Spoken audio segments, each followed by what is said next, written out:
political mileage लानो नागिरलायोब्ला जों जाथिया जोबगोन खिन्थु बे गोरिब गुन्द्रानि अबस्था मा जागोन बर'फ्रा गिनो नाङा दागि रावबो गिनो मोना हारिनि अलखद समाव रावबो पलिटिकल माइलेज लानो नाङा बे बाथ्राया नंगौ थारैनो जाय दावराव दैखां नार्जारि बिथां सारा बाथ्रा बुंनाय बे बाथ्राया नंगौ जिहेतु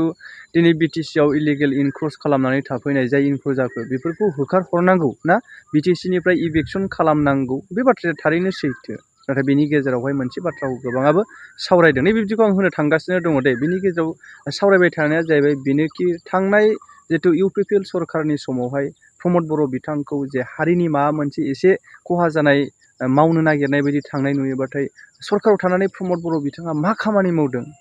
बिथांखौ गोबां बायदिसिना गाज्रि बिमुंजों सोंखारियोमोन बेबायदिखौ गोबाङा सावरायदों नाथाय दिनैनि समाव दानि सरकारखौ सोर सोंखारिगोन मानो सोंखारियाखै बेबायदिबो जादों पलिटिकल माइलेज लानो नाङा दा जों बिराद जथेस्थ जाबाय शिक्षा जों मोनबाय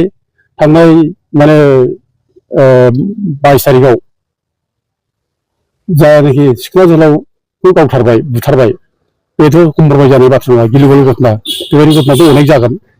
सोरनाबा जागोन सोरबा बिदिनो बुथारबावगोन गथिखे जों बेबायदि बुथारग्रा मानसिजों जों माने एथ' माने नोरोम जानानै फालाय बेखौ साजा होथारनांगोन ओमफ्राय बिनि बादै नोङो थांनाय जायनाखि 17 तारिखनि एप्रिलाव जानाय घटना जाबाय दा बे हिसाबै बेफोरथ' गोरलै बाथ्रा नङा दा बेखौथ' पलिटिकल माइलेज लानो नागिरलायोब्ला जों जाथिया जोबगोन हारिया जोबगोन पलिटिकल लिडारफ्रा लिडार जानो थाखाय माइलेज लानोसै लिडार जानोसै गिदिर जानोसै पजिसन मोनसे लानोसै सोरबा बिसोरो माने एमएलए जागोन मन्थ्रि जागोन सोरबा इएम जागोन बायदिसिना माने बिबान लानानै थागोन खिन्थु बे गोरिब गुन्द्रानि अबस्था मा जागोन जों दानफायनो माने सजाग जायाब्ला जों दानफायनो गोख्रों बिदि मोनसे थांखियाव फैयाब्ला जों सानना ला जों बुंनो हायो कयेक बोसोर उनाव बे बर' जाथिया जोबनायनि लामायाव फैबाय बर' जाथिया थांनानै थानांगौ आरोखि आरो जों दानो जायगा थांब्ला गिलुं गिलुं थानो गोनां जायो जों गिलुं गिलुं थानो गोनां जायो गिलुं गिलुं थायो जों मानसिफ्रा दाबो जायगा जोंनि मानसिया डिउटि नानै थायो मोना मोना उन्दुनो हाया गथ' गथायफोरखौ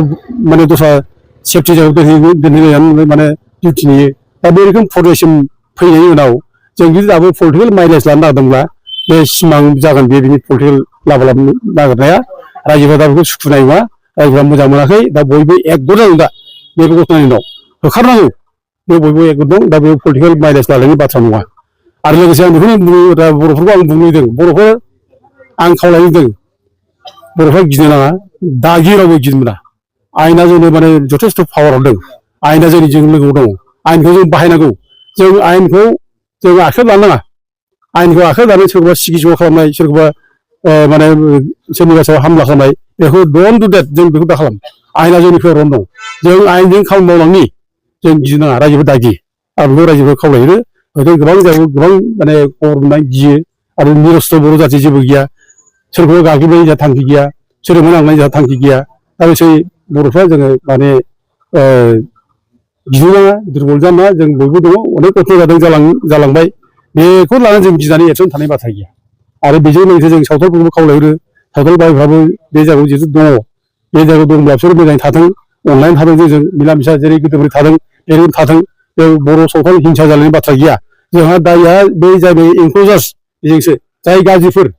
गाज्रि जायफ्रा जोंनि बेरेखा खामानि मावबाय थायो बेजोंसो जोंहा बिसोरखौ साजा होनायाव सावथाल भाइफ्राबो एकगद जानानै ओंखारबोनांगौ आरो ज' लोगो लानानै खामानि मावलायनायाव जों बेखौसो सावथाल भाइफोरखौ जों खावलायहरो